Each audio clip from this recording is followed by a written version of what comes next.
Уважаемый господин Your Excellency, Mr. Moon Jae-in, Your Excellency, Mr. Batulga, Mr. Shinzo Abe, dear host, ladies and gentlemen, I'm happy to welcome all participants and guests of the Third Eastern Economic Forum in Vladivostok.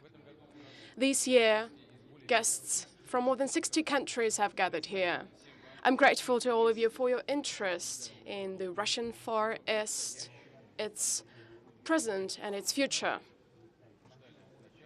We've been waiting for this event to begin, and we have taken note of the fact that the number of participants and interest in this forum is growing. For me, this is a great pleasure. It's very important for us. Dynamic growth, renovation, and modernization of this region are on the list of our priorities, an important part of strategy aimed at enhancing competitive edge of Russia, its economy, its human capital. Over the recent years, we have focused major financial and administrative resources in the Far East. A significant boost for the macro-region has been given by the APEC summit in Vladivostok in 2012. This forum helped rediscover the Russian Far East for the whole world, for the business of the Asia-Pacific. And the Eastern Economic Forum, where we've gathered today, enriches this spirit of goodwill and openness. We shape here special innovative approaches to the Far East management. Over the last 4 years, we've adopted 19 federal laws which have laid down the new foundation for the region's development. We intend to further improve the legal framework for the development of the Far East.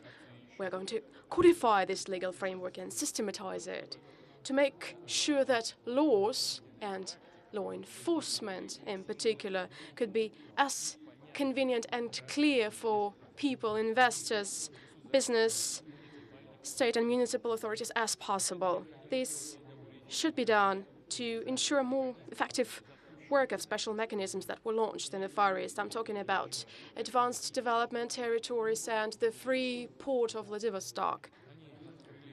This has unlocked new opportunities for the advent to the macro-region of Russian and foreign investors. This has allowed to speed up the launch of projects and to reduce implementation costs. We already see results over the last 3 years. The industrial production has grown in the Russian Far East, and it stood at 8.6%. This is higher than the Russian average indicated. The gross regional product grew by 4.2%, and in 2017, what we see is a positive trend. It is a growing trend. The fixed investment for the first half increased by almost 20%. Let me indicate that we also witnessing this positive trend in Russia in general. The growth stood at 4.1%. This is a very good figure because everyone present here are specialists and understand perfectly well that when fixed investments are growing, it means that the GDP growth will be guaranteed for the next several quarters to come. The money has been invested, the production is working, therefore, the growth is ensured. Major projects have been implemented, such as the shipbuilding yard Zvezda in Primorsky Krai, gas chemical cluster in Amur River region, and an important package of agreements on cooperation is signed.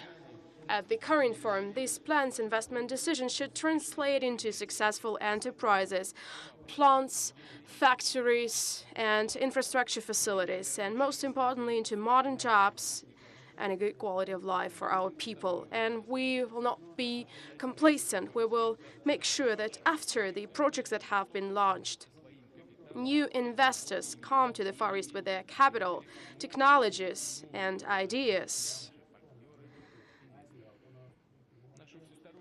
Our comprehensive support will always be provided to companies who are ready to expand to global markets, produce and export high-tech products. And I mean both leading corporations and those who seek to join the major league of the world business. And the Russian Far East is indeed a unique combination of opportunities and competitive advantages for the implementation of ambitious projects. These include preferential tax treatment and convenient administrative procedures, which to a large extent exceed or are equal to the most advanced development territories, both in the Asia-Pacific and globally. These are available natural resources, coal, oil, gas, metals, low energy tariffs. For example, in Vladivostok, Vladivostok, Khabarovsk today, these tariffs are lower than, for example, in Busan, Seoul, Osaka, Tokyo, or Beijing. To make it possible for business to deliver their products promptly and at a low cost to Asia-Pacific, to Europe, and to other regions, we are developing new transport corridors in the Far East and developing our port capacities. We're carefully studying the possibility of building a railroad connection with the Sakhalin Island, along with the development of the Northern Sea Route, modernization of the Baikal-Amur and Trans-Siberian railroads, and implementation of other projects. This will allow turn the Russian Far East into one of major logistic hubs of the world. Finally, Far East is an important center of integration processes. We understand quite well that business is interested in removing trade protectionist barriers, ensuring open access to the markets. Let me emphasize, this was one of the key topics in the agenda of the BRICS summit that has just concluded in the People's Republic of China. Russia intends to further act in the spirit of openness, cooperation, and trust. We will lift obstacles impeding business contacts, development of tourism, educational and youth exchanges. A month ago, on the 8th of August, we began issuing e-visas to foreigners coming to Vladivostok. And over the 4 weeks period, more than 1,300 people took advantage of this opportunity, including the participants of our forum. And starting from January the 1st, 2018, it will be possible to enter Kamchatka and Sakhalin using the e-visa. We are willing to deepen investment, trade, financial ties with all partners, both from the eastern and western coast of the Pacific. Moreover, given that possibilities for investment in the Russian Far East are indeed limitless, the Far East Investment Promotion Agency has already set up joint investment companies with counterparts from China and Japan. Until the end of the year, there are plans to set up a similar structure with the participation of partners from South Korea.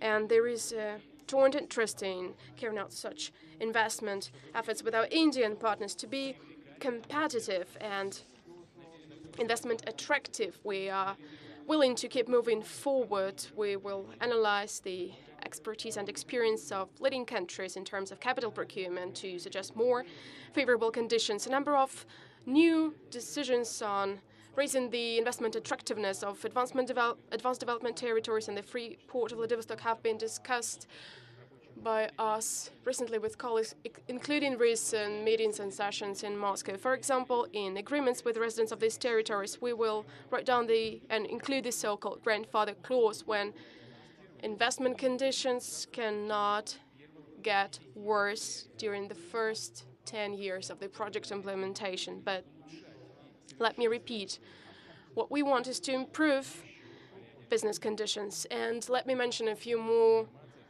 decisions. This is new data, and I would like you to take this information into account. Any investor becoming a resident of the advanced development territory or a free port of Vladivostok will have a 10-year premium exemption until 2025.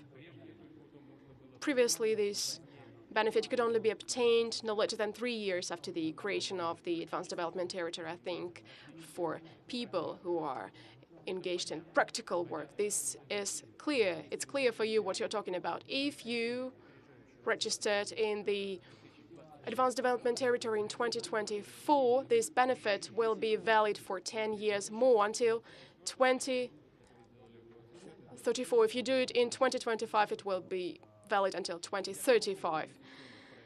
For major investment projects, the amount of more than 100 billion rubles, the profit tax relief will be extended from 10 to 19 years. As we understand, these are projects of a long-term cycle, and those who invest these resources should understand how the economy of these projects will work. For foreign investors who will invest $10 million or more into the Russian Far East, we will provide simplified citizenship granting procedures. So for our moderator today, we could also propose that. He's a businessman. He says that had it not been for this forum, he would have hardly come here. So we encourage you to invest at least $10 million, and then you will be able to come here as to your own home. Dear colleagues, we're beginning to implement a new stage of large-scale comprehensive development of the Far East of all its territories. This stage has to do, first of all, with improvement of conditions for life and work of the people in the Far East, creation of economic and social environment which would be equal and in many aspects exceeding the average Russian indicators. At the same time, we will focus on several areas. First, it's important to establish efficient incentives for the growth of business entrepreneurial activity in the Far East. We need to ensure comfortable conditions for business, not only in advanced development territories, but also throughout the region in general. And yesterday, by the way, with the representatives of Russian business, here in Vladivostok, we did discuss these issues. And this is a task of fundamental importance for federal and, most importantly, regional and municipal authorities. We need to unlock opportunities for initiative to entrepreneurial, quick-witted, hard-working people, who have always been the wealth and strength of the Russian Far East. I would also ask the leadership of the SME Development Corporation to adopt additional measures aimed at assisting business in the Far East. And I would like to ask the regional authorities and the Ministry for the Development of the Russian Far East to participate actively in creating portfolios of projects which would require preferential loan and guarantee support. Second, and the most important area of our work, which is of major importance for the well-being of people, I'm talking about building the modern social infrastructure. For the Far East to develop steadily, for the people to see future in this region, we need not just create centers of economic growth and new jobs. We need to build new hospitals, healthcare, and cultural centers, kindergartens and schools. We need to create the living environment, taking into account the needs of the people. We need to change the image of cities and towns. In the 7 years to come, until 2025, we need to raise major regional indicators to the level higher than Russian average.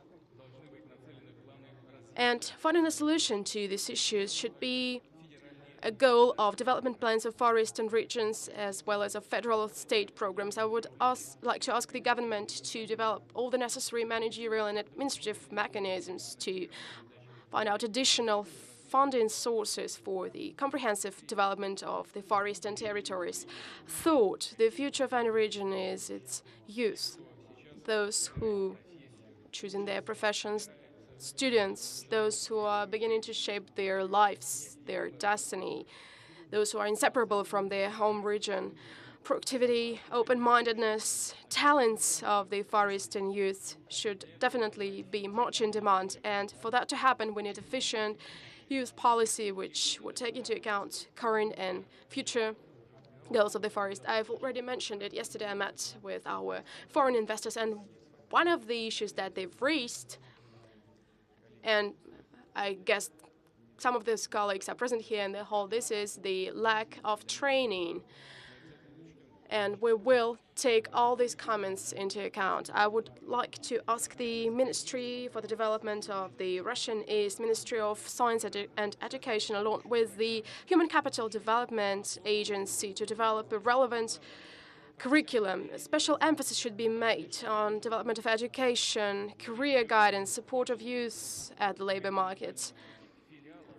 And among other things, I'm talking about opening university branches in the Far East of the leading universities of Russia. Their work, their curricula should be closely integrated with the key sectors of the economy and social sphere of the region. The example which I've just mentioned was raised by our Indian partner, who said that Indian companies had been working in Russia for many years, but they are unable to find diamond cutting specialists. But this is a problem which is typical for many industries.